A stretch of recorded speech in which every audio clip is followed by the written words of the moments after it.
ஒத்த கையில் ஓட்டுறது ரொம்ப கஷ்டமாக இருக்குது. அது இந்த டப்பா ஸ்கூட்டரை வச்சுக்கிட்டு ஓட்டுறது ரொம்ப ரொம்ப கஷ்டமாக இருக்குது. சென்னையை நீங்கள் நவுரோட கம்பேர் பண்ணிங்கன்னா 20 மடங்கு சின்ன ஒரு நாடுன்னு சொல்லலாம். One of the richest country அந்த ஒரு நாடு. அப்படியே இந்த நாட்டை சுற்றியும் ஃபுல்லாகவே 2001 ஸ்டார்ட் பண்ணி 23 வருஷம் ஆகுதுங்க. இன்னும் யாருமே வெளில வரல. ஹலோ கைஸ், வணக்கம் and welcome back to our channel Tamil trucker. நினச்சி பாருங்கள், சென்னையில் நிறைய ஏரியாக்கள் இருக்குது. அதில் இருக்கிற சின்ன ஏரியாவோட சைஸில் இருக்கிற ஒரு நாடு. உலகத்திலேயே பணக்கார நாட்டு பட்டியலில் இருந்த ஒரு நாடு இப்போது உலகத்திலேயே ஏழை நாடுகளின் பட்டியலில் மாறிடுச்சு. ஆமாங்க, நம்ம இப்போ இருக்கிறது பசிபிக் பெருங்கடலில் இருக்கிற நவுரு அப்படின்ற சின்ன ஒரு குட்டி தீவில் தாங்க. இந்த நாட்டுடைய செல்வம், தவறான நிர்வாகம், பின்னடைவு, அதை பற்றி எக்ஸ்ட்ராடனரியான ஒரு சூப்பரான கதையெல்லாம் இருக்குங்க. வாங்க ஒவ்வொன்றா நம்ம இந்த நாட்டை எக்ஸ்ப்ளோர் பண்ணிக்கிட்டு பேசுவோம்.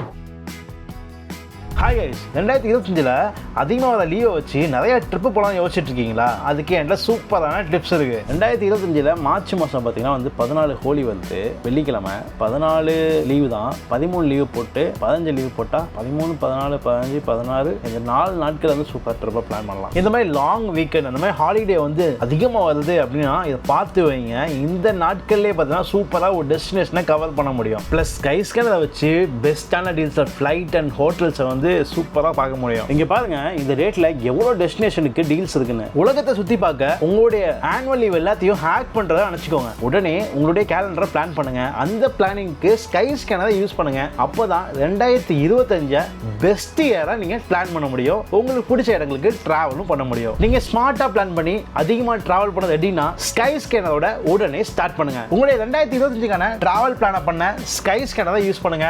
கீழே டிஸ்கிரிப்ஷன்ல லிங்க் இருக்கு, டவுன்லோட் பண்ணிக்கோங்க. இன்னைக்கு நம்ம இந்த வீடியோவில் எப்படி இந்த நாடு வந்து மிகப்பெரிய உச்சியில் இருந்துட்டு அப்படியே கீழே இறங்கி வந்துச்சு, அது இல்லாமல் பாஸ்பேட் அப்படின்ற ஒரு முக்கியமான மினரல் வந்து இந்த நாட்டுக்கு எப்படி வந்தது, எப்படி உருவானது, எல்லாத்தையுமே டீட்டெயிலாக கிளியராக இன்னைக்கு நம்ம தெரிஞ்சுக்க போகிறோம்.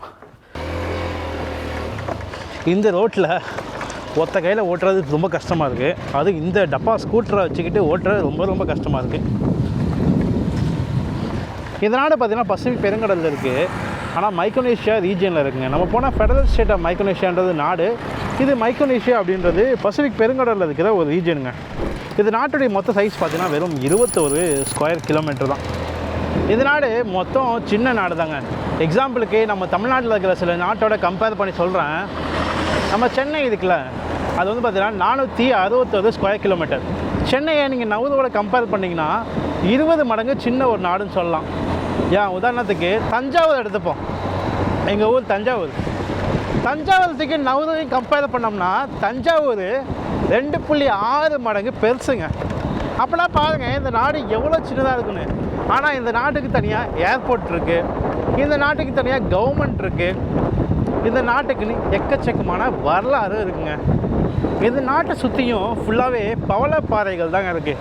அதனாலேயே முக்கியமாக இந்த நாட்டில் மேஜரான போர்ட்டே கிடையாது. ஏன்னா பவளப்பாறைகள் இருக்கனால மிகப்பெரிய கப்பல்கள்லாம் இங்கே வர முடியாது. சின்ன சின்ன கப்பல்கள் மட்டும்தான் இங்கே கொண்டு வர முடியுது. அதே மாதிரி நம்ம போயிட்டுருக்க இந்த ரோடு தான் வந்து ரிங் ரோடு அப்படின்னு சொல்கிறாங்க. இந்த ரோடு பார்த்திங்கன்னா இந்த நாட்டை சுற்றிலும் இருக்குங்க. இந்த தீவை நீங்கள் சுற்றி வரணுன்னா வெறும் 45 நிமிஷத்தில் சுற்றி வந்துடலாங்க. நான் இது வரைக்கும் 3 தடவை இந்த தீவை சுற்றி வந்துட்டேன். இங்கே பாருங்கள், பெட்ரோல் பங்க். இந்த தீவுக்கு மக்கள்லாம் வரத்துக்கு முன்னாடி கடல் பறவைகளுடைய ஒரு குடித்தனமான ஒரு இடமா இருந்தது இந்த நவுருங்க. ஏன்னா இந்த நவுருவில் பார்த்திங்கன்னா இங்கே இருந்த பறவைகள், அந்த பறவையோட பேர் பார்த்திங்கன்னா குவானோ அப்படின்னு சொல்கிறாங்க. அந்த பறவைகளோட எச்சங்கள் எக்கச்சக்கமாக இருந்திருக்கு. வெறும் டாய்லெட் போகிறதுக்காக மட்டுமே வந்து இந்த நாட்டை வந்து அந்த பறவைகளை வந்து இங்கே யூஸ் பண்ணியிருக்குங்க. இங்கே பாருங்கள் இந்த பீச்சை, உண்மைக்காடு உடஞ்சிருக்குங்க, பார்த்து போகணும். இந்த பீச் பாருங்கள் எப்படி இருக்குன்னு. ஃபுல்லாக பார்த்திங்கன்னா பாறைகள் தான் இருக்குது. இங்கெல்லாம் எப்படி பெரிய கப்பல்கள்லாம் வர முடியும்?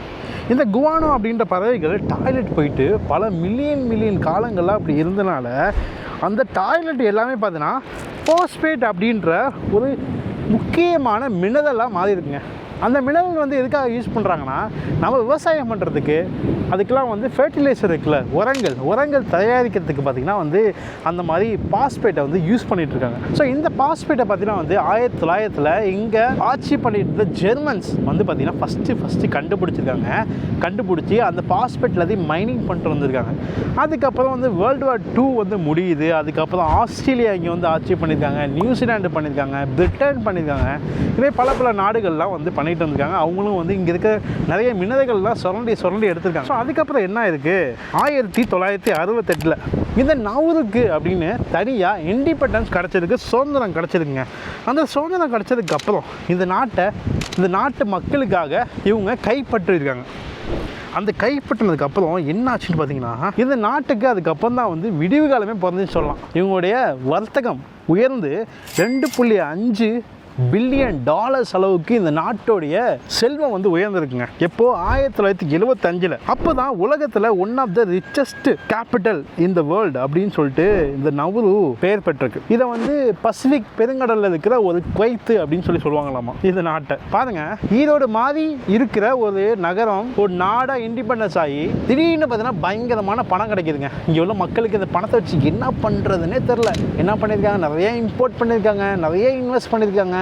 வெளிநாடுலேருந்து பொருட்களை கொண்டு வர்றது, கார்களை பெரிய லாம்போகினி கார் அந்த மாதிரி கார்லாம் எடுத்துகிட்டு வர்றது, ஃபெராரி கார்லாம் எடுத்துகிட்டு வர்றது, அந்த மாதிரி எடுத்து இங்கே ஓட்டி ஃப்யூச்சரை பற்றி யோசிக்காமல் அப்போ எப்படி வாழலான்றதை யோசித்து அவங்க அந்த காசெல்லாம் செலவு பண்ணி அப்புறம் இங்கே இருக்க கவர்மெண்ட் தான் அவங்க தனியாக ஒரு ட்ரஸ்ட்டு ஒன்று ஆரம்பிச்சிருக்காங்க. ட்ரஸ்ட் ஆரம்பித்து நவுரு ஏர்லைன்ஸ் ஸ்டார்ட் பண்ணியிருக்காங்க. பல நாடுகளில் ஹோட்டல் ஸ்டார்ட் பண்ணியிருக்காங்க. பசிபிக் ஹோட்டல் அப்படின்னு சொல்லிட்டு குவாமில் இருக்கான், ஆஸ்திரேலியாவில், ஈவன் இந்தியாவில் கூட பாஸ்பேட்டோடைய மேனுஃபேக்சரிங் யூனிட் கூட அங்கே வந்து ஸ்டார்ட் பண்ணியிருக்காங்க. அதுக்கப்புறம் வேறு கம்பெனி கை மாதிரி இருக்குது. இது மாதிரி நிறைய விஷயங்கள்லாம் இருக்குது. இது மாதிரி பல நாடுகளில் எக்கச்சக்கமாக பணத்தை செலவு பண்ணி அதெல்லாம் அந்த கவர்மெண்ட்டு ஒரு மியூசிக் பேண்டு கூட இன்வெஸ்ட் பண்ணியிருக்காங்க பாருங்கள். அந்த காலத்தில் வந்து ஸ்பான்சர் பண்ணியிருக்காங்க.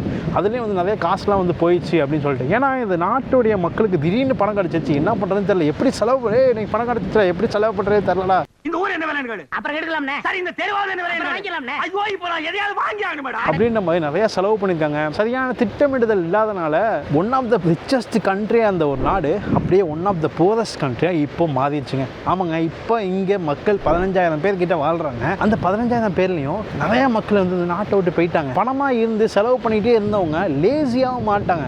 பணம் நிறைய வச்சுட்டு என்ன ஆகும், பணம் வந்துக்கிட்டே இருக்கலாம், பெரிய பிரச்சனையே இல்லை, உட்காந்து எடுத்து சம்பாதிக்கலான்றப்போ நம்ம வந்து வெளில போவே தோணுது. எதுக்கு நான் போய் சம்பாதிக்க, சும்மா வீட்டிலே கொஞ்சம் ஜாலியாக இருக்கலாமேன்ற மாதிரி இருந்து இப்போ இந்த மக்களால் என்ன பண்ணுறதுன்னு தெரியாமல் அப்படியே லேசியாகவே மாட்டாங்களாம். அப்படி தான் இருக்குது. ஸோ அழகாக வரும்போது பார்த்திங்கன்னா ஒரு சூப்பரான ஒரு கல் பார்த்தேன், பாறை.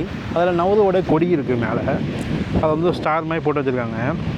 இந்த நவுரு பார்த்திங்கன்னா நிறைய 5 ஸ்டார் ஹோட்டலு, கோல்ஃப் கோர்ஸு, அப்புறம் வந்து நவுரு ஹோட்டல் மெல்போர்னில், பசிபிக் ஸ்டார் ஹோட்டல் குவாமில், கிராண்ட் பசிபிக் ஹோட்டல் ஃபிஜியில் இந்த நவுரு ட்ரஸ்ட் மூலிமா இன்வெஸ்ட் பண்ணியிருக்காங்க. இப்படி தான் நிறைய செலவு பண்ணி நல்லா லாவிஷாக இருந்து அந்த நாட்டுகளுக்கு போகிறது. இங்கே இருக்கிற கவர்மெண்ட் ஆளுங்கெல்லாம் பார்த்திங்கன்னா ஃப்ளைட் எடுத்துகிட்டு அந்த நாட்டுக்கு போய் இன்வெஸ்ட்மெண்ட்டை பார்க்குறது, அங்கே போகிறது இங்கே போகிறது அப்படின்னு செலவு பண்ணி காசு எல்லாமே 1990 காலி ஆகிடுச்சு. பாருங்கள், 1975 தான் சுதந்திரமே கிடச்சிருக்கு. ஆனால் 1990 எல்லா காசும் காலி ஆயிடுச்சு. இப்படியே ஆகி அதுக்கப்புறம் கடனை வாங்கி செலவு பண்ணி இவங்க வாங்கி வச்ச நிறைய ஹோட்டல்ஸு, இந்த ஏர்லைன்ஸ், நவுரு கூட கடன்காரங்க வந்து சீஸ் பண்ணிட்டாங்களாம். ஸோ அப்படி தான் வந்து இந்த நாடு வந்து இருந்திருக்கு. என்னடா சொல்கிற, அவங்க தான் பாஸ்பேட் இருக்கிறதுக்கு மைனிங் பண்ணிகிட்டே இருக்க வேண்டியதானே, எதுக்கு அவன் திடீர்னு எப்படி அவன் லாஸ் ஆவான், எப்படி திடீர்னு பணக்காரெல்லாம் போவான்னா பாஸ்பேட் ஒரு அளவுக்கு தான் வரும் மினரல்ஸ். அதுக்கப்புறம் ஃபுல்லாக காலி. என்ன பண்ணுறதுனே தெரில. இந்த நாட்டு கவர்மெண்ட் இருக்க காசுலாம் செலவு பண்ணிட்டாங்க. அந்த மைனிங்கும் ஸ்டாப் ஆகிடுச்சு. அந்த மைனிங் ஸ்டாப் பண்ண இடம்லாம் இருக்குது, நான் உங்களுக்கு காமிக்கிறேன். அதுக்கப்புறம் என்ன நடந்ததுக்குன்னா, நிறைய வெளிநாட்டுகளை இன்வெஸ்ட்மெண்ட்டை தூண்டுறதுக்காக வந்து நிறையா வந்து இவங்க வந்து விஷயங்கள்லாம் கொண்டு வந்துருக்காங்க அந்த நாட்டில். எக்ஸாம்பிளுக்கு ஃபன்னான விஷயம், $20,000 நம்ம ஊர் காசுக்கு வெறும் 16 லட்சம் இருந்ததுன்னா நீங்கள் ஒரு பேங்க்கு இந்த நாட்டில் ஓப்பன் பண்ணலாம். அப்படிலாம் வந்து இங்கே கொண்டு வந்துருக்காங்க. வெறும் $20,000 நினச்சி கூட பார்க்க முடியலனால. ஸோ அப்படியே அவங்க அறிவிச்சனால நிறைய மாஃபியாஸ், ரஷ்யன் மாஃபியாஸு, நிறைய பிளாக் மணிக்கு வச்சுருக்கவங்க எல்லாமே வந்து பணத்தை இன்வெஸ்ட் பண்ணி நிறையா பண்ணியிருக்காங்க. அதெல்லாம் வந்து நடந்திருக்கு. ஸோ அது இல்லாமல் இந்த நாடு வந்து UN மெம்பர்ஷிப்பில் இருக்கிறனால இந்த நாடு என்ன பண்ணியிருக்காங்கன்னா, அப்காசியா அப்படின்ற ஒரு நாட்டை வந்து ரெகனைஸ் பண்ணியிருக்காங்க. சவுத் ஒசேஸ்டியா அப்படின்ற ஒரு நாட்டை ரெகனைஸ் பண்ணியிருக்காங்க. இவங்களாம் ரெகனைஸ் பண்ணி ரஷ்யாட்டேருந்து $50 மில்லியன் வந்து பார்த்திங்கன்னா வந்து பணத்தை வாங்கியிருக்காங்க. இது மூலிமா, இது மாதிரி சப்போர்ட் பண்ண மூலிமா. அது மட்டும் இல்லாமல் 2001 இது முக்கியமான பார்ட், நம்ம நாட்டிலேருந்து இல்லை பல நாடுகள்லேருந்து பல நாடுகளுக்கு பார்த்திங்கன்னா வந்து மக்கள் வேலைக்காக போகிறாங்க, டூரிஸ்ட் விசாவில் போகிறாங்க. டூரிஸ்ட் விசாலாம் போகாதீங்க, ஏன் இது மாதிரிலாம் பண்ணுறீங்க அப்படின்னு நிறைய வீடியோ சொல்லியிருக்கேன். முக்கியமான காரணம் இதுவும் ஒன்று. இங்கே ஆஸ்திரேலியா பக்கத்தில் தெரியுமா உங்களுக்கு, ஆஸ்திரேலியாவும் பணம் நிறையா கொடுக்குறாங்க. ஏன்னா ஆஸ்திரேலியாவோட இதில் தான் கவர்மெண்ட்டில் தான் இப்போ இருக்குன்னு வச்சுக்கோங்களேன். இந்த நாடு அவங்களோட கண்ட்ரோலில் தான் இருக்குது.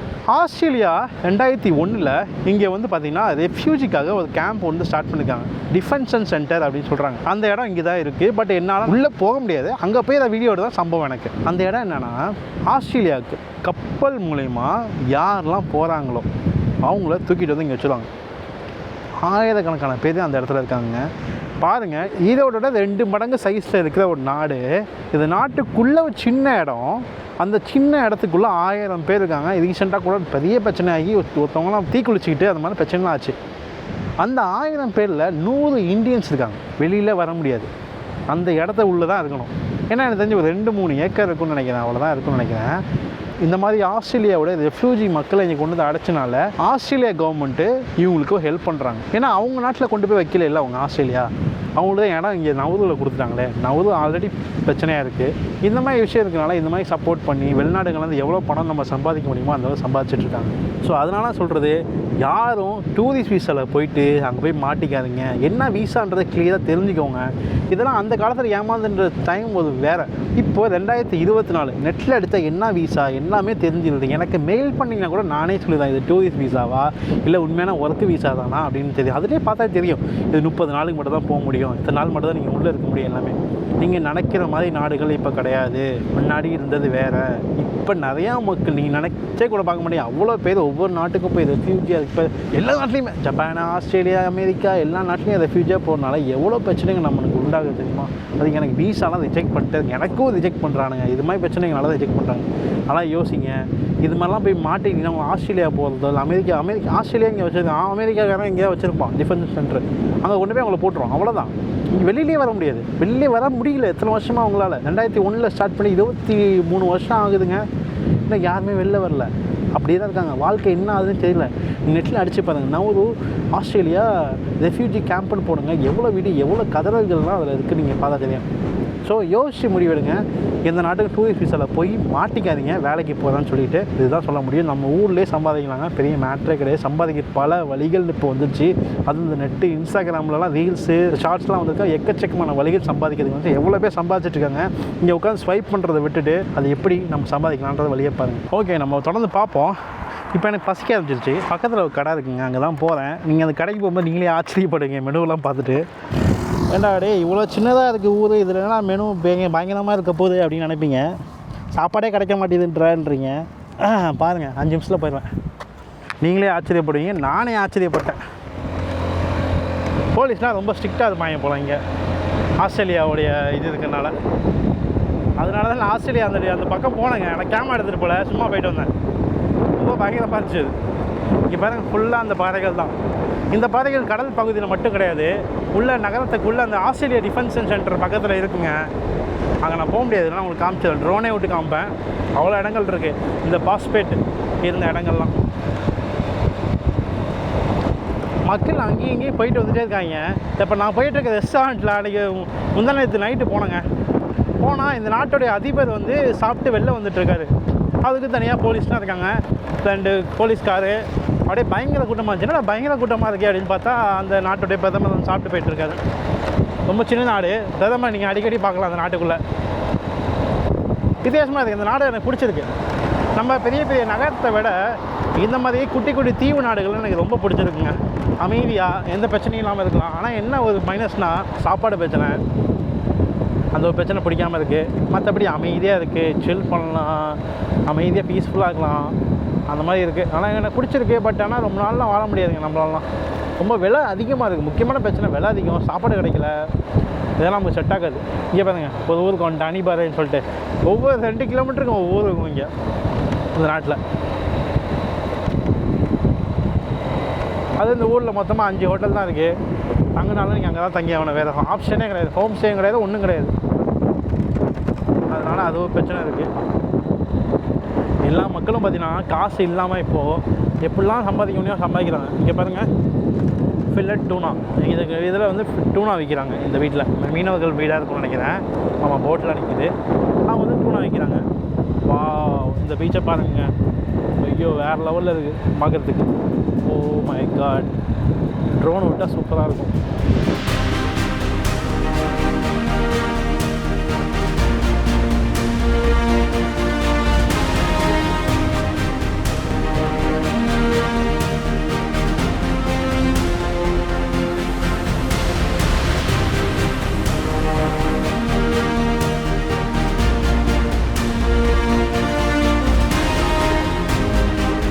இங்கே பாருங்க, இது ஒரு ஹார்பருங்க.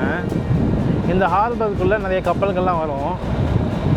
இந்த இடத்துல மக்கள் வந்து ஜாலியாக குளிக்கிறாங்க. தண்ணி நல்லா இருக்கா? இங்கே பாருங்க, இந்த இடத்துல வந்து மக்கள் வந்து குளிக்கிறாங்க.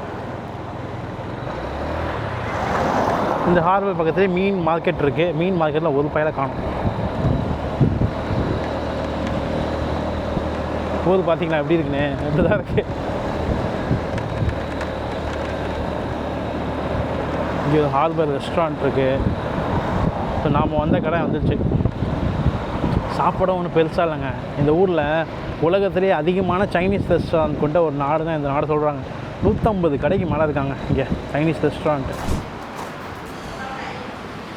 இங்கே பாருங்கள், இந்த ஹோட்டலோட மெனுவை பாருங்கள். மசாலா டீ $5, 280 ரூபா வரும் நம்ம ஊர் காசுக்கு. இந்த ரெஸ்டாரண்ட்டில் 4 இந்தியன்ஸ் வந்து ஒர்க் பண்ணுறாங்க. எனக்கு ஆச்சரியமாக இருந்துச்சு எப்படான்னு சொல்லிட்டு. கேரளாலேருந்து 2 பேர், வடக்கு பகுதியிலேருந்து ஒரு 2 பேர் வந்து இங்கே வேலை பார்த்துட்ருக்காங்க. எங்கேயோ போயிருந்து எங்கேருந்து கிளம்பி இப்படிலாம் வந்து சம்பாதிக்கிறாங்க பாருங்கள். வேறு வழி இல்லாமல். சம்பளம் அந்தளவுக்கு இல்லை போல், கம்மி தான். பட் இருந்தாலும் வந்து டிஃப்ரெண்ட்டான எக்ஸ்பீரியன்ஸ் இருக்குது அப்படின்றதுக்காக வராங்க. ஸோ இப்போ வந்து சாப்பிட்றதுக்கு வந்து சிக்கன் பிரியாணியும் பக்கோடா, முட்டை பக்கோடா இதை போட்டு இருந்துச்சு. ஆர்டர் பண்ணியிருக்கேன். வெயில் நல்லா ஹாஷாக இருக்குது. மற்ற ஊரில் பார்த்தத விட வெயில் பார்க்குறதுக்கு வந்து அவள் பளிச்சுன்னு இருக்குது. ஆனால் வேர்க்கலை அந்தளவுக்கு இருக்கிறது. இப்போ தான் பயங்கரமாக வெயில் அடிக்குதுல்ல, ஆனால் வந்து அதுக்கான எஃபெக்ட் இல்லை. இங்கே பாருங்க, முட்டை பக்கோடா காமெடியாக இருக்குது. இதெல்லாம் கண்டுபிடிங்க. பிரியாணி எந்த ஒரு பிரியாணி தெரில, பார்க்க திண்டுக்கல் பிரியாணி மாதிரி இருக்குது. ஆனால் தெரியலைங்க. ஆர்டர் பண்ணியிருக்கேன், சாப்பிட்டு பார்ப்போம்.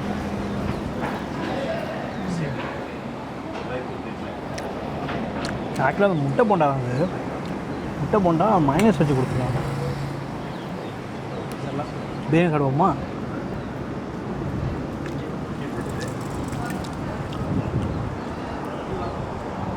ஓகே, எதுவுமே கிடைக்காம இருக்கிறதுக்கு ஏதாச்சும் கிடச்சி நமக்கு.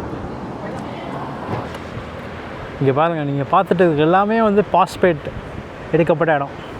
இந்த நாட்டில் மொத்தமாக பார்த்தீங்கன்னா 70% இடம் பார்த்திங்கன்னா மொத்தமாக பாஸ்பேட் எடுக்கிற இடமா தான் இருந்திருக்கு. அந்த காலத்தில் ஃபுல்லாக வந்து பார்த்திங்கன்னா பாஸ்பேட் எல்லாத்தையும் எடுத்து இடத்த காலி பண்ணிட்டாங்க. அதனாலே பார்த்தீங்கன்னா இங்கே இருக்கிற நாட்டு கவர்மெண்ட்டோ இல்லை இங்கே இருக்கிற மக்களோ வந்து இந்த இடங்களில் விவசாயம் பண்ண முடியல. ட்ரோன் ஷாட்டில் பாருங்கள், மேலே எவ்வளோ பாறைகளாக இருக்குன்னு. இது மாதிரி தாங்க 70% இடம் பார்த்திங்கன்னா பாறைகளாக இருக்குமாங்க. ஸோ அதனாலே வந்து பார்த்திங்கன்னா இந்த மக்களால் சாப்பாடு, இவங்களுக்கு தேவையான உணவுகள் எதுவுமே வந்து இங்கே உற்பத்தி பண்ண முடியல. அதனாலே பார்த்தீங்கன்னா வேர்ல்டு ஹெல்த் ஆர்கனைசேஷன் பார்த்திங்கன்னா இந்த நாட்டில் இருக்கிற 92% மக்கள் அதிகமாக உடல் பரும நோயால் பிரச்சனைக்கு உள்ளாகிறாங்க அப்படின்னு சொல்லியிருக்காங்க. ஏன்னா இங்கே இருக்கிற எல்லா உணவுகளும் பார்த்திங்கன்னா வந்து இம்போர்ட்டட் தான். இந்த நாட்டில் பெரிய போர்ட் இல்லைன்னு நான் சொல்லியிருந்தேன். ஏன்னா ஃபுல்லாக பாறைகளாக இருக்கிறனால, அது இல்லாமல் வந்து ஃபுல்லாக கோரல்ஸாக இருக்கிறனால. ஸோ இந்த மாதிரி பிரச்சனைனால 3 வாரத்துக்கு ஒரு தடவை தான் இங்கே சாப்பாடே வருவாங்க. அங்கேருந்து எப்போ கிளம்பும் தெரியல. அதுக்கப்புறம் 3 வாரம் கழித்து இங்கே உணவு வந்துச்சுன்னா எல்லாமே ப்ராசஸ் ஆன ஃபுட்டுங்க. ப்ராசஸ் ஆனது பாக்ஸில் உள்ளது நல்லதுன்னு மட்டும் நினைக்காதீங்க. அது எவ்வளோக்கு அவ்வளோ கெட்டு போகாமல் இருக்கணுமோ அந்தளவுக்கு அதிகமாக கெமிக்கல் போட்டிருப்பாங்க. ஸோ அந்த மாதிரி ஒரு ரீசன்னால் பார்த்தீங்கன்னா இங்கே உள்ள மக்களுக்கு கிட்னியில் பிரச்சனை, ஹார்ட்டு பிரச்சனை, ஹார்ட் அட்டாக்கு, அந்த மாதிரி நிறைய விஷயங்கள் பார்த்திங்கன்னா வந்துகிட்டு இருக்குங்க. இதனாலே மக்கள் ஹெல்த்தியாக வாழ முடியல. அதனால் நிறையா மக்கள் பார்த்திங்கன்னா தீவுகளை விட்டு காலி பண்ணி போயிட்டுருக்காங்க. இந்த நவுரு தீவு மட்டும் கிடையாதுங்க. இங்கே இருக்கிற மோஸ்ட் ஆஃப் தீவுகளில் அதே பிரச்சனை தான். நம்ம லாஸ்ட்டாக போன கிரிபாட்டியாக இருக்கட்டும், மைக்ரோனேஷியாவாக இருக்கட்டும், இல்லை மார்ஷல் ஐலாண்டாக கூட இருக்கணும், எல்லாத்துலேயும் அதே பிரச்சனை தான். இந்த தீவுகள் என்ன தான் பார்க்கறதுக்கு அழகாக இருந்தாலும் இங்கே இருக்கிற பிரச்சனைகள், ஏராளமான பிரச்சனைகள் இருக்குன்னே சொல்லலாம். இந்த நவுருவை பார்த்திங்கன்னா வந்து மோஸ்ட் அபஸ் கண்ட்ரி இந்த வேர்ல்டு அப்படின்னு சொல்கிறாங்க. அப்படின்னா இந்த நாட்டில் இருக்கிற 97% ஆண்கள், அதுவும் 93% பெண்கள் எல்லாமே ஓவர் வெயிட்டாங்க. வெயிட் அதிகமாக இருக்காங்கன்னா இந்த நாட்டில் இருக்கிற 40% மக்களுக்கு டைப் 2 டயபெட்டிஸ் இருக்காமா. கிட்னி டிசீஸு, ஹார்ட் டிசீஸு, அந்த மாதிரி எக்கச்சக்கமாக இருக்கிறதுனால பெரிய பிரச்சனையாகவே இருக்குங்க இங்கே. இந்த நவுரு பார்த்திங்கன்னா நமக்கு எக்கச்சக்கமான விஷயங்களை கற்றுக் கொடுக்குதுன்னே சொல்லலாம். எப்படி ஒருத்தன் வந்து தஞ்சாவூர் மாதிரியான ஒரு சின்ன ஒரு நகரம் திடீர்னு பணக்காரன் ஆகுது, என்ன தான் பணம் இருந்தாலும் அதை ஒழுங்காக சேமிக்க தெரியாமல், ஒழுங்காக சரியான இடத்துல இன்வெஸ்ட்மெண்ட் பண்ண தெரியாமல், எப்பொழுதும் இந்த ஷார்ட் டேர்ம் இன்வெஸ்ட்மெண்ட்டை வந்து தவிர்க்கணுங்க. எப்பொழுதுமே வந்து லாங் டேர்மாக எப்படி இன்வெஸ்ட் பண்ணி சம்பாதிக்கலான்றதை மட்டும் தான் பார்க்கணுமே தவிர மற்ற விஷயங்கள் எதுவுமே பண்ணக்கூடாது. இவங்க பண்ண முக்கியமான விஷயங்களில் ஒன்று ஷார்ட் டேர்ம் இன்வெஸ்டிங். ஸோ இதுதான் நம்ம வாழ்க்கையில் என்ன தான் பிரச்சனை வந்தாலும் எதானாலும் அப்படியே ஓடிக்கிட்டு இருக்கோம். பட் பணம் திருப்பி திடீர்னு வந்து வச்சுக்கோங்களேன், அதை செலவு பண்ணாமல் எப்படிலாம் வந்து மல்டிப்புளாக ஆக்கலாம் அப்படின்றத நீங்கள் யோசிச்சிங்கன்னா வாழ்க்கையில் முன்னேறலாங்க. எனக்கும் இந்த நாடு வந்து முக்கியமான ஒரு பாடத்தை வந்து கற்றுக் கொடுத்துருக்கு. நானும் என்னோடய விஷயங்களில் நிறைய மாற்றத்தை வந்து இந்த நாட்டுக்கு வந்ததுக்கப்புறம் மாற்றிருக்கேன். நான் அப்படியே இந்த தீவை சுற்றிக்கிட்டே போய் என்னோடய ஹோட்டலில் போய் தஞ்சம் அடைய போகிறேன். 1 லிட்டர் தண்ணிக்கு எவ்வளோ தெரியுமாங்க? $3.50. ஒரு லிட்டர் இல்லை 2 லிட்டரு $3 சாதாரண கடையில். என்ன பண்ணுறது, ஒன்றும் பண்ண முடியாது. இங்கே பாருங்கள், ரோட்டு ஓரங்களில் கூட ஃபுல்லாக அந்த பாறைகளாக தான் இருக்குது. ஒரு பறவை ஆகி போய் எப்படிலாம் உலகத்தை மாற்றிருக்கு பாருங்கள். இந்த நாட்டை உலகத்திலே நம்புதோன்னு பணக்கார நாடாக மாறி இருக்கு. பெரிய விஷயம்ல. ஸோ மக்கள் இப்போ இருக்கிற மக்கள்லாம் இங்கே என்ன பண்ணுறாங்கன்னா மீனவர்களாக இருக்காங்க. மற்றபடி எதுவுமே இங்கே பிஸ்னஸ் பண்ண முடியாது, ஒன்றுமே பண்ண முடியாது. பாருங்கள், ஹோட்டல் கூட 4 ஹோட்டல் தான் இருக்குது. அதுவுமே ஆள் வர மாட்டாங்க. எப்போயே தான் ஆள் வருவாங்கன்னு வச்சுக்கோங்களேன். கடை, இந்த கடை முக்கால்வாசி கடை சைனீஸ் கடை. அதுதான் பிரச்சனை. சில வீட்டிலலாம் பார்த்திங்கன்னா அவங்களே ரோட்டில் வந்து போர்டு வச்சுருக்காங்க, எங்கள் வீட்டில் வந்து லஞ்ச் இருக்குது, கேக் செஞ்சு விற்கிறோம், இவ்வளோ ரேட்டு அப்படின்னு சொல்லி ரேட்டு போட்டு வச்சுருக்காங்க. வேணுங்கிறவங்க விலை கம்மியாக சாப்பிட்ணுன்னு நினைக்கிறவங்க சாப்பிட்லாம். பட் சுவையான சாப்பாடு சாப்பிட முடியுமா அப்படின்னு கேட்டிங்கன்னா கிடையாதுங்க. சும்மா இவங்களுக்குன்னு ஒரு உணவு இருக்கும்ல, முன்னாடி டேஸ்ட்டாக சாப்பிட்டு வந்துருப்பாங்க, அப்படியே பாரம்பரியமாக மாறி போய் இப்போ கிடைக்கிறத வச்சு சாப்பிட்லான்ற மாதிரி சாப்பிடுவாங்க. நான் சைனீஸ் ரெஸ்டாரண்ட்லேயும் ஒன்றும் சிறப்பாக இல்லைங்க, நான் போய் சாப்பிட்டேங்க. ஸோ என்ன பண்ணுறானுங்க, ஒயிட் ரைஸை எடுத்துகிட்டு அதுக்கு ஃபுல்லாக சாஸை வந்து ஊற்றிட்டு மேலே சிக்கனை வேக வச்சுருக்காங்க. அதுக்கு மேலே கொஞ்சம் சாஸை ஊற்றுனாங்கன்னா எப்படி இருக்கும் டேஸ்ட்டு? கேவலமாக இருக்கும்ல. அப்படி தாங்க இருக்குது. அந்த காரணத்தினால தான் இந்தியன் ரெஸ்டாரண்ட்டை வந்து 2 நாளைக்கு ஒரு தடவை வந்து சாப்பிட்டுட்ருக்கேன். இன்றைக்கி என்னுடைய 4வது நாள். நீங்கள் நவருடைய முதல் வீடியோ பார்க்குறீங்க. நான் வந்து நாட்கள் அதிகமாக இருக்குது அப்படின்ற ஒரு காரணத்தினால நல்ல ஒரு ரெஸ்ட் எடுத்தேன் ரூமில். ஏன்னா வேறு ஒன்றுமே இல்லை உங்களுக்கு காமிக்கிறதுக்கு. பாருங்கள் எவ்வளோ அமைதியாக இருக்குது பாருங்கள் ரோடு. இங்கே நான் உங்களுக்கு என்னத்தை காமிக்கிறது. பட் அடுத்த வீடியோவில் இந்த நவூரில் என்னென்ன இடங்கள் வந்து பார்க்க முடியும், சுற்றுலாத்தலங்களாக என்னென்ன இருக்குது அப்படின்றத நம்ம நாளைக்கு பார்க்க போகிறோம். இப்போ தான் ஊரில் இருந்தேன், இப்போ அடுத்த ஊருக்கு வந்துட்டேன் பாருங்கள். அன்னட்டன் அப்படின்ற ஊருக்கு வந்து வந்திருக்கேன். வெல்கம் டு அன்னட்டன்னு போட்டிருக்கு. நிறைய கார்கள்லாம் உடஞ்சி ரோட்டு ஓரங்களில் கிடக்கிறத பார்க்க முடியுதுங்க. எக்கச்சக்கமான கார்கள் வந்து இம்போர்ட் பண்ணியிருப்பாங்க போல் அந்த நேரங்களில். நிறைய கார்கள் வந்து அப்படியே சும்மா கிடக்கு. சில மெக்கானிக் ஷாப் இருக்குது. ஸ்ரீலங்காலேருந்து வந்து மெக்கானிக் ஷாப்லாம் இங்கே வச்சுருக்காங்க. ஏன்னா இங்கே உள்ளவங்களுக்கு வேலை தெரியாது, அதெல்லாம் வேலை தெரிஞ்சாலும் ரொம்ப எக்ஸ்பென்சிவாக இருக்கும். அதனால அங்கேருந்து இங்கே வந்து பிஸ்னஸ் பண்ணுறாங்க.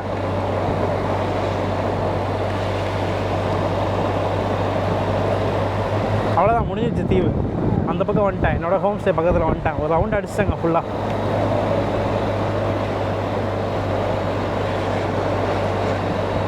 இங்கே இப்போ தான் பார்த்துட்டு வந்தேன். அடுத்த ஊருக்கு வந்துட்டேன். இந்த ஊருக்கு பேர் எவா. அரிசி, கோதுமை, ரவா இதையெல்லாம் விளைய வைக்கிற பேர் எவா. அதே மாதிரி இங்கே ஒரே ஒரு சூப்பர் மார்க்கெட் தான் இருக்குது. அது மட்டும் இல்லாமல் ஒரே ஒரு ரெட் லைட் மட்டும் தான் இருக்குது, டிராஃபிக் லைட்டு. நீங்களும் அப்படி நினச்சிங்க இல்லையா? ஆமாம் சார். அதுவும் அந்த ஏர்போர்ட் பக்கத்தில் ஃப்ளைட்டு வரும்போது நிப்பாட்டுவாங்களாமா. அது நம்ம பார்ப்போம் அடுத்த வீடியோவில்.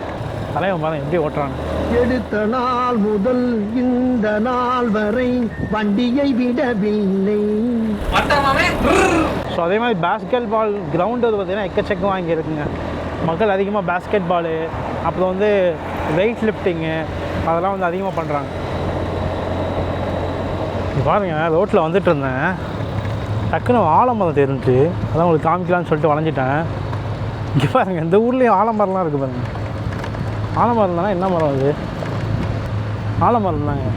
இது பார்க்கும்போது அப்படியே ஒரு தமிழ்நாடு ஃபீல்டில் இருந்துச்சு. ஆலமரத்தோடு சேர்ந்து பார்க்கும்போது எக்கச்சக்கமான ஆலமரங்கள் இருக்குது பாருங்கள். இங்கே பாருங்கள், இங்கே ஒன்று, அந்த லாஸ்ட் எண்டு வரைக்கும் இந்த பக்கம் மட்டும் இருக்குது, இந்த ஏரியாவில் மட்டும் இருக்குது. அந்த பின்னாடி பக்கம் கூட இருக்குது. பரவாயில்ல, நிறைய இடத்துல இருக்கும் போல. அங்கே வாங்க, ஆப்போசிட்லலாம் இருக்குங்க, நிறைய ஆலமரங்கள் இருக்குது. இப்போ நான் சாப்பிட்டேன் ரெஸ்டாரண்ட்டில் பிரியாணியும் ஒரு முட்டை பக்கோடாவும் தண்ணி பாட்டிலோடு சேர்த்து 1/2 லிட்டர் தண்ணி பாட்டிலோடு சேர்த்து 1900 வந்துச்சுங்க நம்ம ஊர் காசுக்கு. ஸோ இந்த வீடியோ உங்களுக்கு பிடிச்சிருக்குன்னு நம்புகிறேன். இந்த வீடியோ உங்களுக்கு பிடிச்சிருந்தா லைக் பண்ணுங்கள், ஷேர் பண்ணுங்கள். மறக்காமல் பின்னாடி ஆர்மி வண்டி வருது வந்து சொல்லுங்க. போயிடுச்சு. ஸோ மறக்காமல் சேனலை சப்ஸ்கிரைப் பண்ணுங்க. see you back in Boni. Peace guys. அடுத்த வீடியோ பார்க்கலாம். பாய். அடுத்த வீடியோ நவரு தான் இன்னும் டீட்டெயிலாக வேறு மாதிரி பார்ப்போம்.